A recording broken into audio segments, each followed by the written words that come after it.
Good morning, everyone, and this is a couch conversation on a Friday. Happy St. Patty's Day. Hope you all have a fun weekend with the festivities. Don't think you even have to be Irish to participate. So I started this week talking about resilience on my Manifestation Monday video, and I definitely had my resilience challenged this week with 2 break-ins at my flip in Riverside. Not as costly as they could have been, but certainly more costly than I would have liked. And, the week before I also spoke about the ripple effect and how we respond and the ripple effect that has outwards, right? To the people we're responding to, out into the universe, all of it. But I think there's a ripple effect on the internal side as well.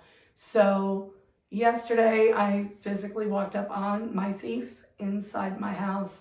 I looked through the window in the front door as I was grabbing the lockbox to go in and made eye contact.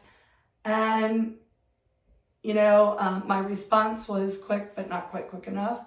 And fortunately, he did have to leave fast. We have lots of evidence. But moving forward, I had a couple choices, right? I could respond by just giving up, being like, I'm over this. This is, they've already gotten enough and now they've destroyed more. But I chose to respond with solutions. We nailed all the windows shut, took all of the expensive appliances out and relocated them.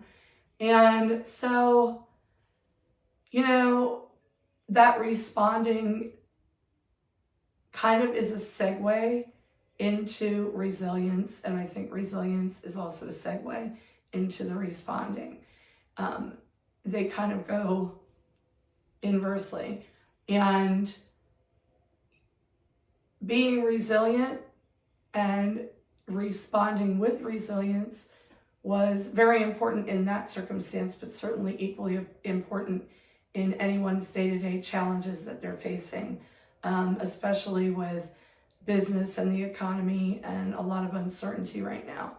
So I chose to be resilient, took action to just secure my property better and to cooperate with law enforcement so that they could get the evidence and maybe go after this person, and ordered a very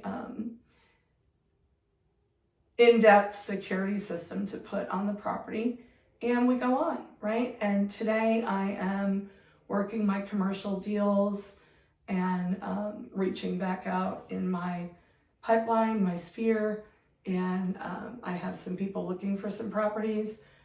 Have a couple properties I'm trying to move, and also hoping to sign on some new sellers, get some more listings, and also get some agents bringing some buyers over to my property that I really would like to get sold, and the one that we will be listing next week. So Manifestation Monday, resilience. Guys, it's probably never going to be more important or any more important than it is right now to be very resilient. You got to have a little bit of thick skin. You got to be able to, let the bank account take a beating for a bit, adjust maybe some of the luxuries in your life and put some of those hours back into your business, because it is a time where we're definitely going to have to work just a little bit harder for what we're earning, right? So resilience and grit, really, it's what separates those that continue to be successful from those whose success is very short-lived. And if you haven't read the book Grit, I would definitely encourage you to. Phenomenal personal habit / accountability / work ethic book right there. But that does kind of touch upon resilience. So in being resilient, one thing you can keep saying to yourself over and over again, a mantra of mine that I think you can relate to is, failure is not an option. Failure is not an option. So whatever's going on in the world, whatever's going on politically, whatever's going on in the economy, whatever bank is, I don't know, failing, overspending, exhausting, whatever this week. We have to continue as small business people and even some bigger business people and individuals to be resilient. We have to push harder. We have to adjust our thinking, adjust our methods, and just not give up. And when we respond, we have to think about how our responses are going to embed themselves, not only to our outside audience, but our inside audience as well. So respond with resilience. Failure's not an option. Have a great weekend. Please tune in on Monday for Manifestation Monday next week.